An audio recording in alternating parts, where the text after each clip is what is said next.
Strategies for Decision-Making Enhancement.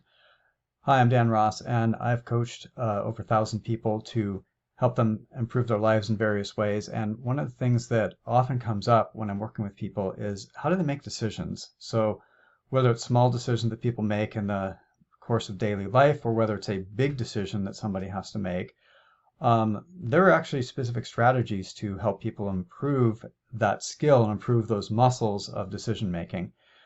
And they can include things like overcoming a fear of making the wrong choice. So it can be lumped into a fear of failure type of situation or belief that people have, and especially if they've made a bad decision in the past or if they were punished for making bad decisions when they were younger, then we work to overcome those limiting beliefs.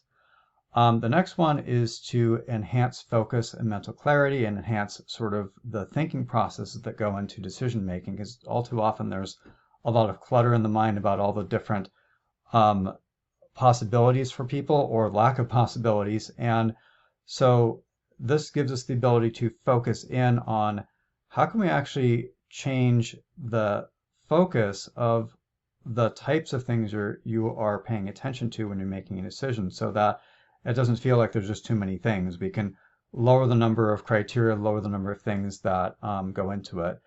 We also can refine criteria, because very often when people are making decisions, it's the criteria, like what's important to them about the decision, that is often an important way that people can kind of sort out this possibility versus that possibility.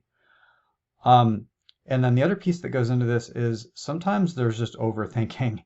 And sometimes one can think their way through to the decision, but very often they're stuck in their head. So how can we get you more into your body where there might be emotions, there might be other wisdom that can help you make that decision?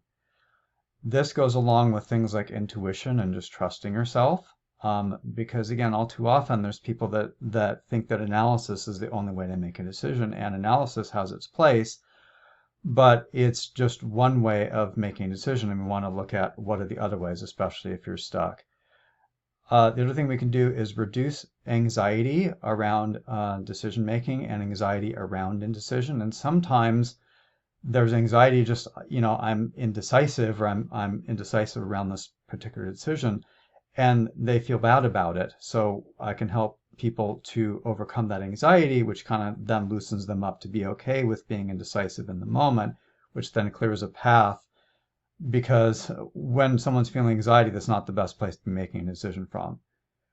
And then among other things we can do is set some very clear goals. And sometimes when there's a very clear sense of a goal or an outcome, that makes it more clear on which way to proceed or which decision to make.